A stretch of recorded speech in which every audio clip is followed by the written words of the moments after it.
کہہ دیجئے کہ بے شک میری نماز، میری قربانی، میرا زندہ رہنا، میرا مرنا اللہ ہی کے لیے ہے۔ صلاۃ عربی میں دو معنوں کے لیے مشہور ہے شریعت میں۔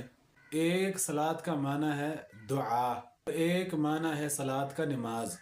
تو نماز تو سارے کے سارے لوگ اللہ ہی کے لیے ہی پڑھتے ہیں، لیکن مسئلہ جب دعا کا آتا ہے وہاں پر ان لوگوں کا نظریہ چینج ہو جاتا ہے کہ بھئی دعا تو ہم اللہ کو ہی کرتے ہیں، لیکن ہم وسیلے کے ذریعے سے جو ہے وہ اللہ کو پیغام پہنچا رہے ہیں۔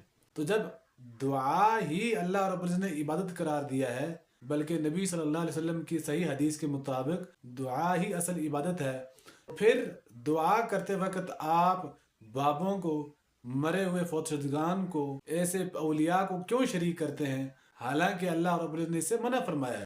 تو یہی طریقہ مشرکین عرب کا تھا، اور یہی طریقہ آج کل کے کلمہ گو مسلمان کا ہے کہ جب وہ دعا کرتا ہے سامنے لیٹے ہوئے پیر صاحب یا کسی بھی اولیاء کو مد نظر رکھتے ہوئے وہ دعا کرتا ہے، حالانکہ جب اللہ نے فرما دیا ہے وَإِيَّاكَ نَسْتَعِينُ کا مطلب ہی یہی ہے کہ یا اللہ ہم صرف تجھ ہی سے ہی مدد مانگتے ہیں۔ تو مدد انسان تب مانگتا ہے جب وہ دعا مانگ رہا ہوتا ہے، تو اس میں تو پھر وہ اللہ کے علاوہ کسی اور کو شریک نہیں کر سکتا۔ اگر وہ شریک کرے گا تو پھر وہ ایاک نستعین کے اصل مطلب سے وہ نکل جاتا ہے، اور یہ اللہ کے ساتھ کھلم کھلا شرک ہو جاتا ہے۔ بے شک اللہ تعالیٰ بہت زیادہ سنتا ہے۔